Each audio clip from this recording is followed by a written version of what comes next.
اگر تم اللہ سے محبت کرتے ہو تو میری اتباع کرو تو اللہ تبارک و تعالیٰ تم سے محبت فرمائے گا. تو اگر کوئی اللہ تعالیٰ سے محبت کرتا ہے تو اللہ تبارک و تعالیٰ کی محبت اس کو نصیب نہیں ہو سکتی اس وقت تک جب تک کہ وہ اللہ کے حبیب صلی اللہ علیہ وسلم کی اتباع نہ کرے, حضور علیہ الصلوۃ والسلام کی پیروی نہ کرے. اور جب وہ حضور علیہ الصلوۃ والسلام کی پیروی کرے گا تو اللہ تعالیٰ اس سے محبت فرمائے, اللہ تعالیٰ اس کو محبوب رکھیں گے. یغفر لکم ذنوبکم, اور اللہ تعالیٰ نہ صرف محبوب رکھیں گے بلکہ تمہارے گناہوں کو معاف فرما دیں گے. اور آقا علیہ الصلوۃ والسلام کی اطاعت کی جائے. اطاعت یعنی جو حکم سرکار نے دیا اس پر اپنی گردن جھکائی جائے, اس حکم کی تعمیل کی جائے, بلا چھو و چرا کے حکم کو مانا جائے. یہ نہیں کہ اس میں غور کریں کہ اس میں ہمارے لیے کیا مصلحت ہیں. دور حاضر میں ایک فتنہ ہے, وہ یہ ہے کہ حکم رسول سے بچنے کے لیے قرآن حدیث سے دلائل تلاش کیے جا رہے ہیں کہ یہ عمل کم کرنے کے واسطے کیا دلیل ہو سکتی. اور ہمارے اسلاف سلف صالحین کا عالم یہ تھا کہ سرکار پاک علیہ الصلوۃ والسلام کی اتباع اور اطاعت میں ایسے بنا تھے کہ اس کے لیے دلائل تلاش کیا کرتے تھے, اور یہاں اس کو ترک کرنے کے لیے دلائل تلاش کیے جا رہے ہیں. تو آقا علیہ الصلوۃ والسلام کی کیسی اطاعت کی جائے کہ ادھر حکم ہو اور اس کی پیروی. ایک مرتبہ آقا علیہ الصلوۃ والسلام مسجد میں وعظ فرما رہے تھے, اور صحن مسجد میں جو لوگ کھڑے ہوئے تھے میرے آقا علیہ الصلوۃ والسلام ان کے لیے ارشاد فرمائیں کہ جو باہر کھڑے ہیں وہ بیٹھ جائیں. تو سرکار پاک علیہ الصلوۃ والسلام کے ایک صحابی راستے سے گزر رہے تھے مسجد کے باہر, ان کے کان میں یہ آواز پہنچی کہ جو باہر کھڑے ہیں بیٹھ جائیں. تو جیسے ہی انہوں نے یہ سنا سڑک پر بیٹھ گئے, وہیں راستے میں بیٹھ گئے. لوگوں نے دیکھ کر پوچھا یہ کیا بات ہوئی, تو کہنے لگے میرے آقا نے حکم فرمایا بیٹھ جاؤ, میں بیٹھ گیا. تو پوچھنے والوں نے کہا کہ حضور کا وہ حکم جو مسجد کے صحن میں کھڑے تھے ان کے لیے تھا. تو وہ کہنے لگے مجھے یہ نہیں معلوم, میں یہ جانتا ہوں کہ میرے آقا کا حکم ہوا بیٹھ جاؤ, میں بیٹھ گیا. ایسی اطاعت کا جذبہ ان لوگوں کے دل میں تھا. آج ہم ترک اطاعت کے لیے دلائل ڈھونڈ رہے ہیں کہ یہ اس واسطے چھوڑے گئے, حدیث میں یہاں یہ بات بیان ہوئی, اس کو اس طرح جو ہے کہا گیا, اس کو اس طرح کہا گیا. اور ایک فتنہ جو ہوا ہے کہ آج عام لوگ اپنے آپ کو مفتی اور عالم سمجھے ہوئے ہیں, جبکہ دین کے امور میں کوئی بھی مسئلہ اگر درپیش ہو تو چاہیے کہ شرعی رہنمائی مستند علماء سے جو ہے حاصل کی جائے. آج کل ایسا ہو گیا ہے کہ فتنوں کا دور ہے, اور فتنہ پرور بعض لوگ ایسے نکلے ہیں کہ جو قرآن اور حدیث کے نام پر لوگوں کو گمراہ کر رہے ہیں. لوگ کہتے ہیں قرآن میں آیت ایسے بول رہے ہوں, حدیث شریف بیان کر رہے ہیں. ارے قادیانی بھی قرآن کی آیت بولتا ہے, وہ بھی حدیث بیان کرتا ہے, وہ بھی اپنی باتوں کو قرآن اور حدیث کے جو ہے پیرائے میں پیش کرنے کی کوشش کرتا ہے. تو ہر قرآن اور حدیث بیان کرنے والا ہدایت پر ہوئے ضروری نہیں ہے. اس کے لیے سب سے پہلے ہمارے لیے ضروری ہے کہ ہم اپنے عقیدے کے جو علماء ہیں ان سے اس بارے میں وضاحت طلب کریں تاکہ گمراہی سے محفوظ رہیں. تو نبی کریم علیہ الصلوۃ والسلام کی کیا شان ہے, انا ارسلناک بالحق بشیرا ونذیرا, حق کے ساتھ بشیر اور نذیر, خوشخبریاں سنانے والے اور اللہ کے عذاب سے ڈرانے والے بنا کر میرے آقا بھیجے گئے. تو حضور کا کیا حق ہے کہ آپ پر ایمان لایا جائے, آپ کی اتباع سنت کی اتباع کی جائے, آپ کی اطاعت کی جائے. اس کے ساتھ ساتھ ضروری ہے کہ آپ سے محبت کی جائے. آپ علیہ الصلوۃ والسلام کی ذات پاک کی محبت ہر ایک پر واجب ہے, اور نبی کریم علیہ الصلوۃ والسلام کی محبت ایمان ہے. جس کے دل میں حضور کی محبت نہ ہو اس کا دین کامل نہیں ہو سکتا, کیونکہ قرآن پاک میں حدیث میں سارے یہ دلائل موجود ہے. وقت اتنا نہیں ہے کہ وہ آیات کو اور حدیث کو آپ کے سامنے بیان کروں. صرف اتنا ہی کہوں گا کہ صحابہ کرام کو دیکھو کہ آقا علیہ الصلوۃ والسلام کی کیسی محبت ان کے قلوب میں جان گزری. ارے مرد تو مرد, کئی واقعات آپ نے مختلف موقعوں پر سنے ہوں گے. عورتوں کا یہ عالم تھا کہ جب جنگ احد کے موقع پر یہ افواہ کفاروں نے پھیلائی کہ آقا علیہ الصلوۃ والسلام معاذ اللہ شہید کر دیے گئے ہیں, تو مدینہ شریف میں کوہرام وبا ہو گیا. عورتیں گھروں سے باہر نکل آئی. ایک خاتون کا عالم یہ تھا کہ وہ نکل کر جو بھی میدان سے آتے ان سے میدان جنگ سے آتے ان سے پوچھتی کہ میرے آقا محمد رسول اللہ صلی اللہ علیہ وسلم کیسے ہیں. کسی نے کہا کہ تیرا باپ شہید کر دیا گیا. وہ پوچھتی ہے کہ مجھے میرے آقا کی خبر. کوئی کہتا ہے کہ تمہارا بھائی, کوئی کہتا ہے تمہارا بیٹا شہید کر دیا گیا. یہ سب سننے کے بعد بھی کہتی ہے کہ مجھے کوئی اپنے آقا کی اطلاع دے دے. تو جب اس کو بتایا گیا کہ سرکار مدینہ صلی اللہ علیہ وسلم سلامت ہیں, تو یہ سن کر کہنے لگی حضور آپ کی سلامتی کے بعد مجھے کوئی بات کا غم نہیں. اور کیسی محبت تھی, مرد تو مرد, عورتوں کو یہاں بالائے منزل پر میری بہنیں تھی, بہنیں سن رہی ہیں تو وہ سن لیں کہ جنگ احد کے موقع پر ایک کافر ابن قیمہ اس کا نام تھا, اس نے آقا علیہ الصلوۃ والسلام پر جو ہے تلوار سے وار کیا. تو بی بی ام عمارہ رضی اللہ تعالیٰ عنہ اس وقت جو ہے اس تلوار کے بھی جو ہے اور سرکار کے بیچ میں آ گئی, اور وہ وار پہاڑ ان کے کندھے پر لگا اور ایک جو ہے غار کی طرح سوراخ ان کے کندھے پر پڑ گیا اور وہ رسول کریم علیہ السلام کی مدافعت میں جو ہے کھڑی ہو گئی. تو ایسی محبت ان لوگوں کو تھی اور ہم کو بھی چاہیے کہ نبی کریم علیہ السلام کی ویسی محبت ہمارے دلوں میں.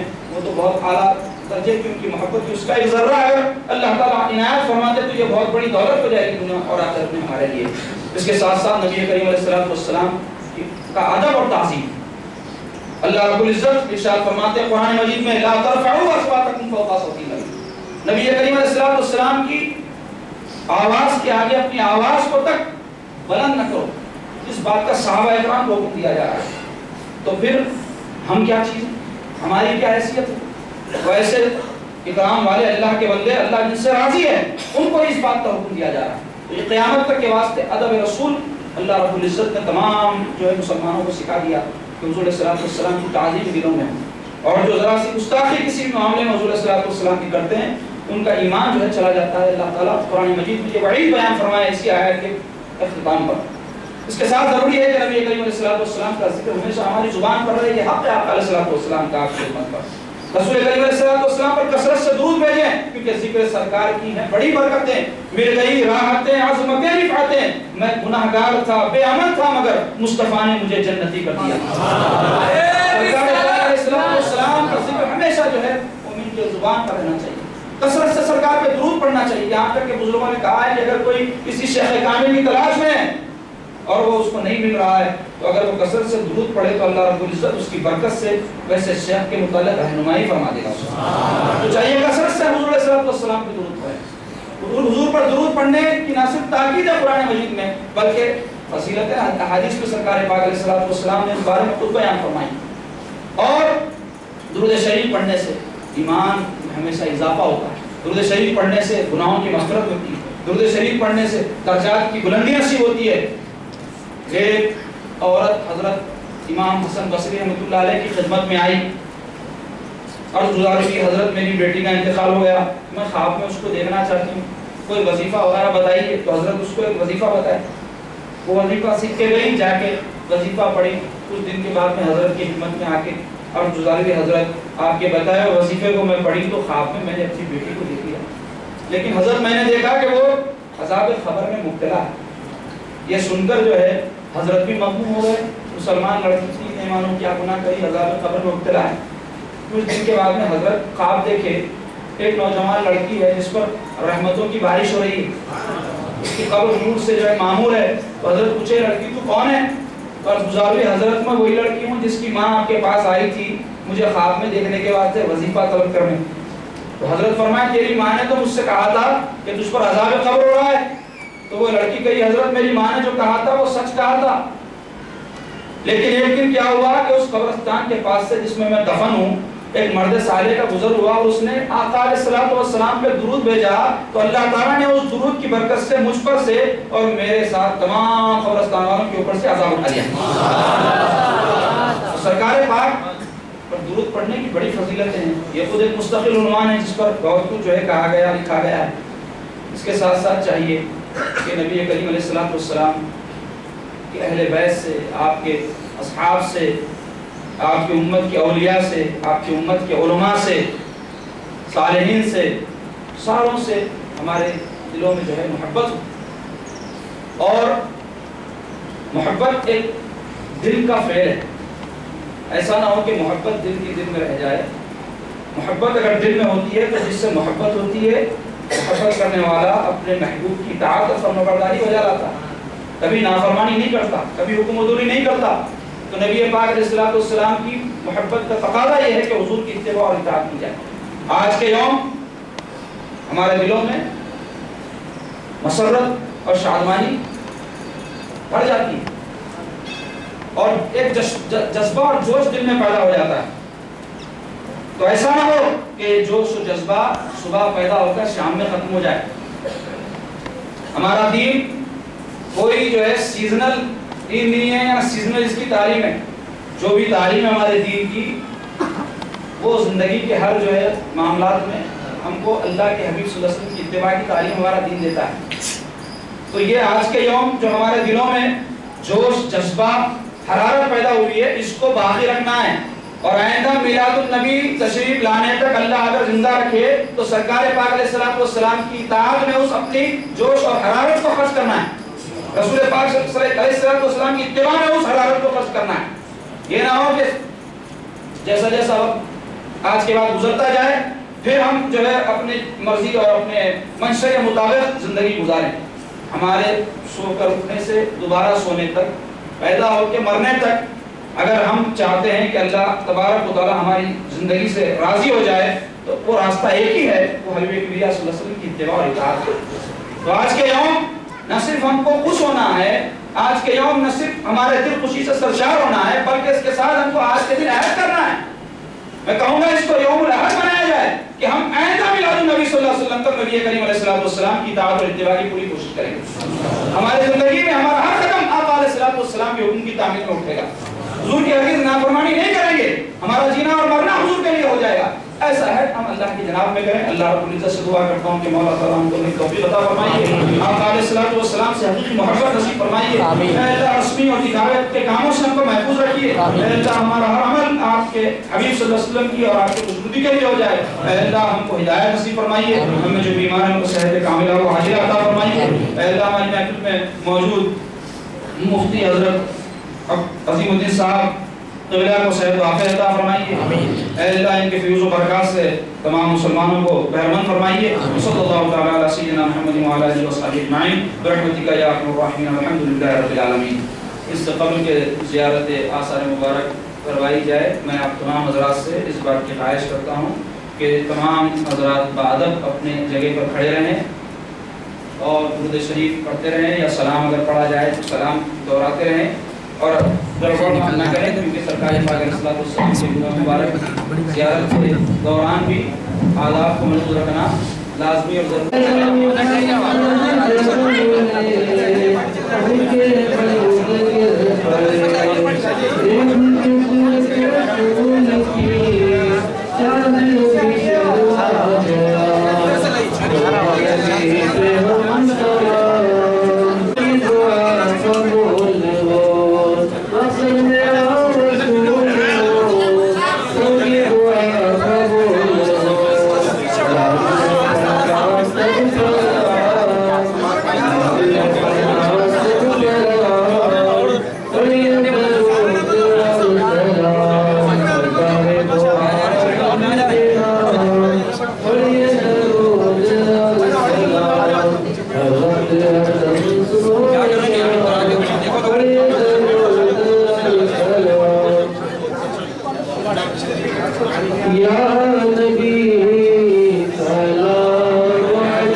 وجب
تم فقیروں رنگیروں گداؤں کو سلام یا رسول اللہ آپ کے در کی ہواؤں کو سلام ایک مینا ہی رہے مت پیدا وانہی شاہ کی ساری امت پیدا کو سلام ہم پکارے یا رسول مصطفیٰ کی ضمانت پیدا کو سلام مصطفیٰ جان رحمت پیدا کو سلام شمع بز میں ہدایت پیدا کو سلام کاش محشر میں جب ان کی آمد ہو کاش محشر میں جب ان کی آمد ہو بھیجے سب ان کی شوکت پہ لاکھوں سلام مصطفیٰ جان رحمت پہ لاکھوں سلام شمع بز میں ہدایت پہ لاکھوں سلام جہاں میں تمہارے جو کھیلو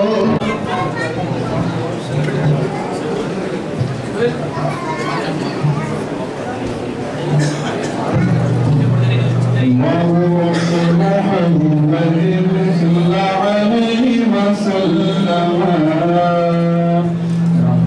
عباد محمد صلی اللہ علیہ وسلم رب محمد صلی اللہ علیہ وسلم عباد محمد صلی اللہ علیہ وسلم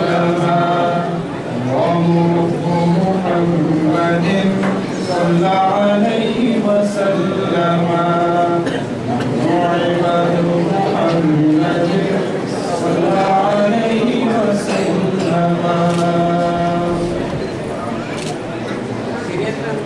کمرے والے کا نام لے کر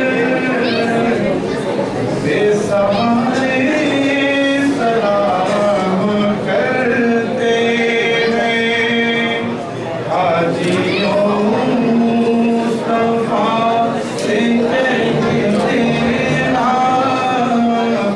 ہم کے مارے سلام کرتے ہیں کمرے والے کا نام لے کر بے سہارے سلام کرتے ہیں حاجیوں مصطفیٰ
میں جشن آمد سرکار یوں مناؤں گا، میں جشن آمد سرکار یوں مناؤں گا کہ جھوم جھوم کے نعتِ نبی سناؤں گا، کہ جھوم جھوم کے نعتِ نبی سناؤں گا، میں جشن آمد سرکار یوں مناؤں گا، میں جشن آمد سرکار یوں مناؤں گا۔